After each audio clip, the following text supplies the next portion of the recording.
Mtu wa toba anamvutia Mungu, na Mungu huwatafuta watu kama hao.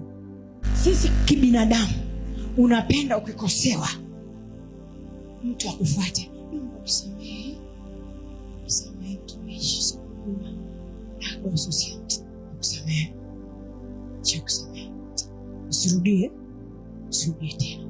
Basi pale unasikia kitu kwa kibinadamu. Lakini kumbe kwa Mungu, yule mtu aje akwambie nisamehe au asije, wewe kama wewe unatakiwa umekwisha kumalizana naye. Ndio maana kuna watu wengine ukienda kumwambia naomba unisamehe, akwambia mbona tayari nishakusamehe, na ukimwangalia kwenye sura ya rohoni alishamalizana na hilo jambo kweli. Na ndio maana napenda kusema ukija mbele za Mungu wako jiachie. Hujaja kwa mwanadamu, umekuja kwa Bwana anayeweza kuyachunguza maisha yako akayajua ni Mungu. Sasa wanadamu wako kwa nini? Why? Kwa nini unateseka na watu?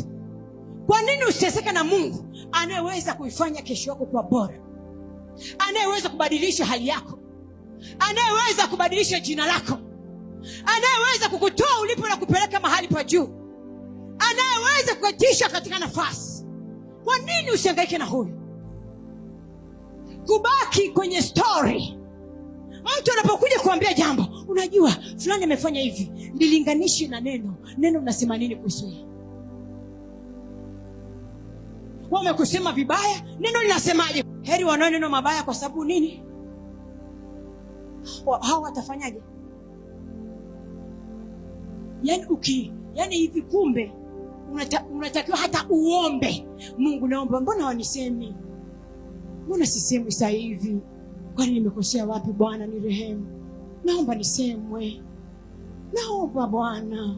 Inua wasemaji Baba, wainue. Maana nini? Unataka kuona ufalme wa Bwana.